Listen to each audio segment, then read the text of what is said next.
कि मनोज कुशवाहा जो पूर्व मंत्री हैं, कुढ़नी से कई बार विधायक रह चुके हैं, वो जनता दल यू के उम्मीदवार होंगे इस उपचुनाव में। कि साथ जो कुछ लोग जो कंफ्यूजन इफ बट कई तरह का करते हैं, तो वो इफ बट नहीं है। कभी जरूरत पड़ेगी तो हम अपने साथी के लिए त्याग करेंगे। नमस्कार, इन खबर में आपका स्वागत है। बिहार के मुजफ्फरपुर की कुढ़नी विधानसभा सीट पे होने वाले चुनाव को लेकर के जो आरजेडी और जेडीयू में रस्साकसी चल रही थी कि आखिर यहाँ से कौन लड़ेगा चुनाव, उसको लेकर के अब हो गया है ऐलान और ये सीट चली गई है जेडीयू के खाते में।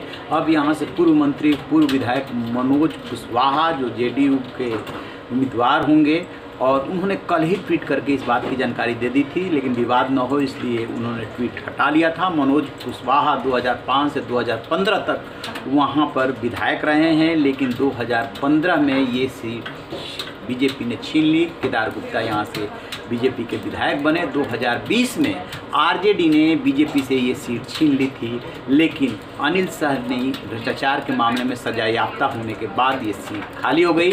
देखिए आरजेडी और जेडीयू के दोनों के नेता कैसे ऐलान कर रहे हैं कि ये सीट जेडीयू के खाते में जाएगी और मनोज कुशवाहा उम्मीदवार होंगे। जैसा कि आप लोग जानते हैं कि बिहार के मुजफ्फरपुर जिला के कुढ़नी सीट में उपचुनाव होना है आदेशानुसार न्यायालय। तो जब चुनाव होना है तो हम लोग सारे गठबंधन इस बार पूरा, मतलब इस बार का जो हमारा गठबंधन है, इसमें आपसी सहमति के बाद कोई भी निर्णय लिया जाता है।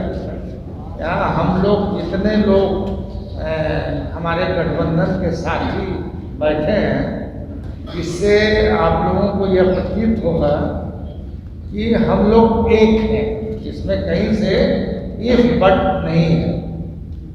तो मुजफ्फरपुर में जो कुढ़नी सीट थी, यहाँ से हमारे विधायक होते थे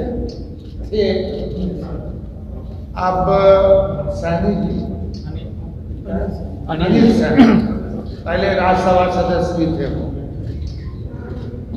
तो इस बार हमारे माननीय मुख्यमंत्री जी के आग्रह पर हमारे राष्ट्रीय अध्यक्ष जी ने यह निर्णय लिया और उन्होंने जो गठबंधन के वरिष्ठ नेताओं से बातचीत की है, उस बातचीत के आधार पर राष्ट्रीय जनता दल ने इस बार यह निर्णय लिया कि इस उपचुनाव में उस सीट पर जदयू के उम्मीदवार हों। और यह निर्णय हो गया हमारी पार्टी का कि राष्ट्रीय अध्यक्ष का निर्णय है और इस पे सभी हमारे जो घटक दल हैं उनकी सहमति है। इस वजह से हम लोग सब यहाँ उपस्थित हैं और इस बार राष्ट्रीय जनता दल नहीं, वहाँ जदयू वहाँ लड़ेगी। हम लोग यह भी संदेश ये देना चाहते हैं कि साथ जो कुछ लोग जो कंफ्यूजन इफ बट कई तरह का करते हैं, तो वो इफ बट नहीं है। कभी जरूरत पड़ेगी तो हम अपने साथी के लिए त्याग करेंगे और कभी हमको जरूरत पड़ेगी तो ये त्याग करेंगे। ये गठबंधन का यह संदेश हम बिहार और बिहार से बाहर देश में भी देना चाहते हैं।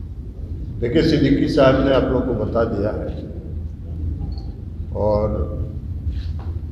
कि कुढ़नी के उपचुनाव में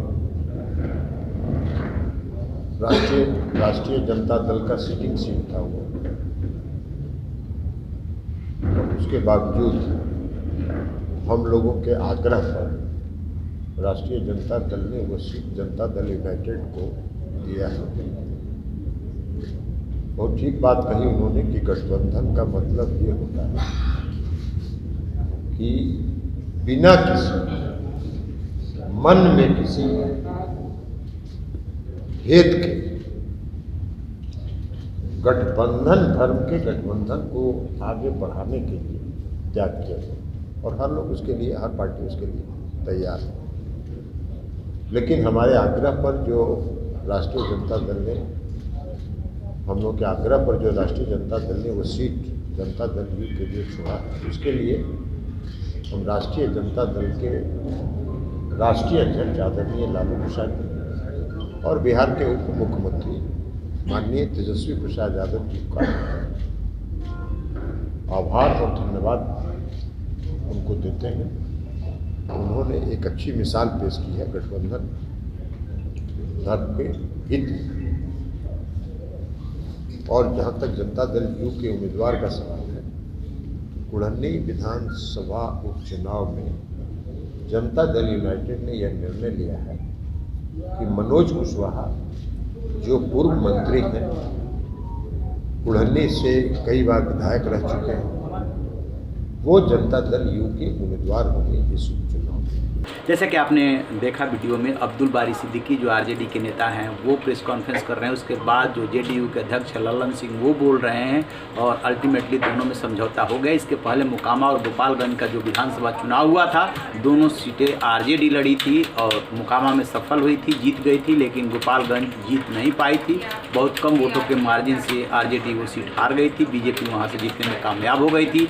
दोनों दलों में सामंजस्य बना रहा है, इसलिए अब ये सीट आरजेडी ने जेडीयू को दे दी है।